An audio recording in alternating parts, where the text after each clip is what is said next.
Hello everyone, this side Manoj sir, Science and Maths educator. Welcome to the online classes. I hope आप लोगों ने अभी तक numericals, electric के जितने भी टॉपिक्स हमने पढ़े थे, सीरीज, पैरेलल, करंट, 1 ओम, 1 वोल्ट, वो सब आप लोगों ने फेयर आउट कर लिया होगा। नोट्स आप मेरे साथ साथ बना रहे होंगे और जो जो मैं न्यूमेरिकल करवा रहा हूँ उसका आप लोग प्रैक्टिस कर रहे होंगे, है ना। अभी तक हमने चैप्टर का हाफ पार्ट कंप्लीट कर लिया, दैट इज इलेक्ट्रिक इफेक्ट हमने पढ़ लिया। आज हम नया एक टॉपिक स्टार्ट करेंगे जिसको बोलते हैं मैग्नेटिक इफेक्ट ऑफ करंट, कि करंट फ्लो होने पे मैग्नेटिक इफेक्ट कैसे होता है उसके बारे में हम लोग पढ़ेंगे। तो हम इससे पहले करते हैं, ऑरेस्टेड नाम का एक साइंटिस्ट था। कौन था? ऑरेस्टेड नाम का एक साइंटिस्ट था, ऑरेस्टेड,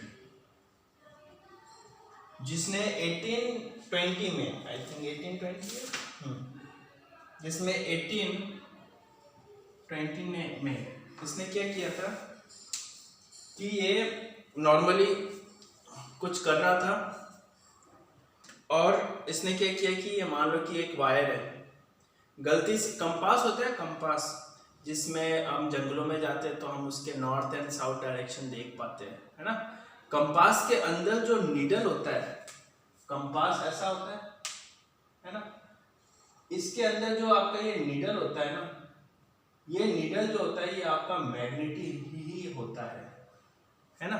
ये नीडल क्या होता है? आपका मैग्नेटिक ही होता है, मैग्नेट होता है ये आपका, जो कि आपके अर्थ मैग्नेट के ऑपोजिट होता है। ये हमेशा याद रखना, अर्थ एक नेचुरल मैग्नेट है, ठीक है। तो यही कंपास क्या हुआ, इस मान लो कि एक वायर है, अब इस वायर के नीचे वो क्या कर दिया, वो कंपास को गलती से ला के रख दिया, गलती से ऐसे नॉर्मल काम कर रहा था, गलती से आके रख दिया। अब जैसे ही उस कंपास को उसने उस वायर के नीचे रखा और वायर में करंट फ्लो हो रहा है ना, तो उस कंपास का जो अंदर का जो नीडल है, वो नीडल क्या होने लग गया, ऐसे डिफ्लेक्शन, ऐसे डिफ्लेक्ट होने लग गया। इसको डिफ्लेक्शन बोलते हैं, है ना, डिफ्लेक्ट होने लग गया। इसने कहा भैया कुछ ना कुछ तो गड़बड़ है। उसने क्या किया, वायर के करंट उसमें दिमाग लगाया कि अब कुछ इसमें चेक करूंगा एक्चुअल में डिफ्लेक्ट हो क्यों रहा है। तो इसने क्या किया, उस वायर के अंदर जो करंट फ्लो हो रहा था स्विच ऑफ कर दिया। जैसे ही स्विच ऑफ किया तो क्या हुआ, जैसे ही स्विच ऑफ किया तो क्या हुआ, वो जो नीडल है वो डिफ्लेक्ट होना बंद कर दिया। इसने एक चीज पॉइंट निकाल दी कि नीडल तभी डिफ्लेक्ट हो रहा है जब करंट फ्लो हो रहा है, और जैसे ही करंट फ्लो नहीं हो रहा है वो क्या हो रहा है, नीडल डिफ्लेक्ट ही नहीं हो रहा है, ठीक है। फिर उसने क्या किया, अब करंट का डायरेक्शन चेंज कर दिया, करंट का डायरेक्शन इधर कर दिया। पहले कैसे था, ऐसे था, अब डायरेक्शन ऐसे कर दिया। तो करंट का जैसे ही डायरेक्शन उसने चेंज किया, नीडल का डायरेक्शन क्या हो गया, चेंज हो गया। पहले नीडल कैसा था, ऐसे घूम रहा था, ऐसे डिफ्लेक्ट हो रहा था, अब नीडल ऐसे डिफ्लेक्ट होने लग गया, ठीक है ना। पहले ऐसे डिफ्लेक्ट हो रहा था, अब ऐसे डिफ्लेक्ट होने लग गया, जैसी डायरेक्शन चेंज। तो 2 पॉइंट उसने निकाल दिया, 3 पॉइंट। पहला कि करंट अगर फ्लो नहीं हो रहा है तो नीडल डिफ्लेक्ट ही नहीं हो रहा है। दूसरा, करंट अगर का डायरेक्शन एक साइड है तो नीडल का भी डायरेक्शन डिफ्लेक्ट हो रहा है, और करंट के डायरेक्शन अगर चेंज कर रहा हूं तो नीडल का डायरेक्शन भी क्या हो रहा है, चेंज हो रहा है ना।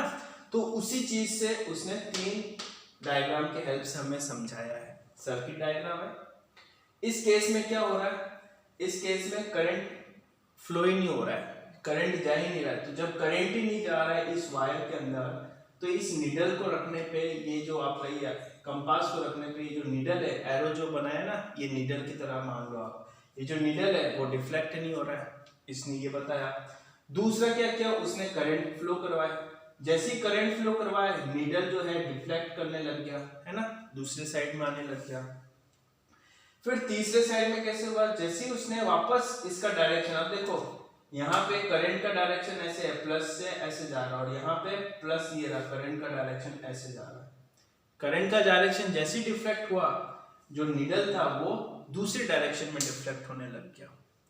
तो ऑरेस्टेड भाई साहब जी ने इस पे बहुत रिसर्च किया, और रिसर्च करने के बाद में उसने लास्ट में ये कंक्लूजन निकाला कि अगर कोई वायर में करंट फ्लो हो रहा है तो वो जो वायर है वो अपने चारों तरफ एक अपने सराउंडिंग एक इमेजिनरी फील्ड जनरेट करता है, जिसको हम बोलते हैं मैग्नेटिक फील्ड, है ना। वापस समझना, अगर कोई वायर में करंट फ्लो हो रहा है ना, तो वो वायर अपने चारों और अपने सराउंडिंग एक इमेजिनरी फील्ड जनरेट करती है, जिसको बोलते हैं मैग्नेटिक फील्ड।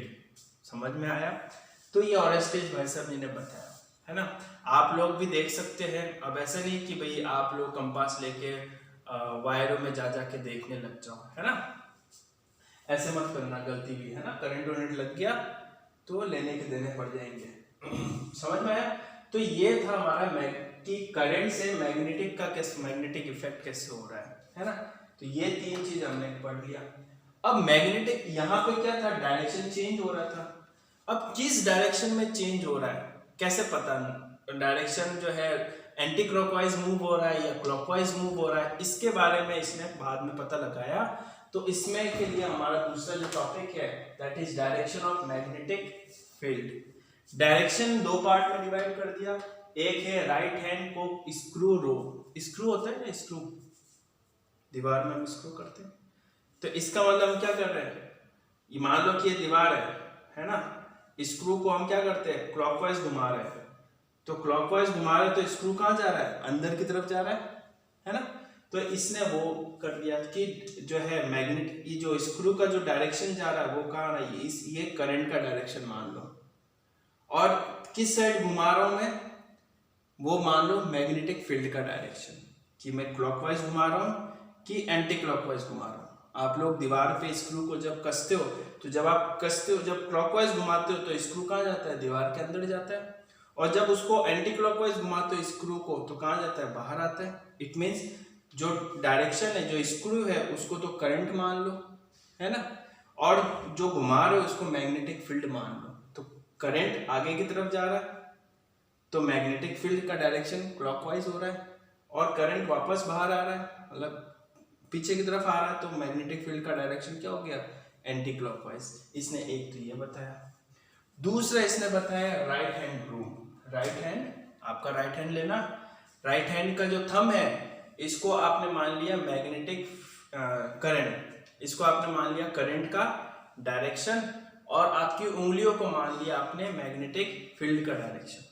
तो जिस साइड करंट जा रहा है, मान लो करंट मेरा जा रहा है दिस टू दिस, तो इस डायरेक्शन में मैंने क्या किया, अपना अंगूठे को रख दिया, क्योंकि ये किसका डायरेक्शन है, करंट का डायरेक्शन है। तो उस साइड में मैंने अपने अंगूठे को रख दिया, और ये मेरा उंगलियों किसका डायरेक्शन है, ये है मैग्नेटिक फील्ड का डायरेक्शन। तो अगर करंट ऐसे जा रहा है तो मेरा मैग्नेटिक फील्ड का डायरेक्शन ऐसे, मतलब ऐसे मूव हो रहा है। और अगर करंट मेरा जो है ऐसे जा रहा है तो करंट के डायरेक्शन में अपने अंगूठे को रखा, और मैग्नेटिक फील्ड का डायरेक्शन मेरा ऐसे, मतलब करंट का डायरेक्शन चेंज किया तो मेरा मैग्नेटिक फील्ड का डायरेक्शन भी क्या हो गया, चेंज हो गया। तो ये है हमारा राइट हैंड लॉ और right handed crook law, screw law. Screw law होता है स्क्रू लॉ के ऊपर, ठीक है। अब हमारे दो टॉपिक है देखिए, जैसे कि मैग्नेटिक फील्ड और मैग्नेटिक फील्ड लाइंस, इसको हम समझते हैं। हमने क्या किया, एक बार मैग्नेट लिया, नेचुरल मैग्नेट लिया, जिसका एक नॉर्थ पोल और दूसरा एक साउथ पोल होता है कि नहीं होता है, होता है।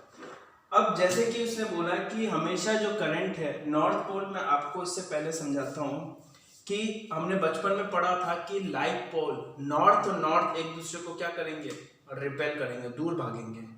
और जैसे ही नॉर्थ और साउथ आ गया तो एक दूसरे से अटैक होना स्टार्ट करेंगे, अट्रैक्ट होंगे। तो डायरेक्शन बताने की बात आई, तो मैं नॉर्थ की जगह पे एक रख देता हूँ दूसरा मैग्नेट, तो ये नॉर्थ और नॉर्थ क्या करेगा, भगाएगा एक दूसरे को। फिर मैंने एक नॉर्थ और रखा यहाँ पे, फिर भगाएगा। फिर मैंने एक और रखा, फिर भगाएगा। फिर एक रखा, फिर भगाएगा। फिर एक रखा मैंने, फिर भगा देगा। ऐसे करते करते यहाँ पे मैं करूँगा साउथ, तो ये टच कर देगा। इसका मतलब मैं डायरेक्शन क्या देख रहा हूँ कि मैग्नेटिक फील्ड का डायरेक्शन नॉर्थ से साउथ की तरफ जा रहा है ना। और इसी तरह से नॉर्थ से साउथ की तरफ जा रहा है। तो मैं अगर दूसरा बनाऊं ऐसे, तो मेरा इलेक्ट्रिक फील्ड का डायरेक्शन क्या जा रहा है, नॉर्थ के साउथ की तरफ जा रहा है, ठीक है, आउटसाइड द बार मैग्नेट। और इनसाइड द बार मैग्नेट क्या होगा, साउथ से नॉर्थ की तरफ जाएगा, ठीक है ना, हमेशा याद रखना। Inside the bar magnet south to north जाता है, हमेशा याद रखना एक चीज को, ठीक है, ये चीज। तो मैग्नेटिक फील्ड तो हो गई। मैग्नेटिक फील्ड क्या होता है, area around the magnet where we can feel the effect.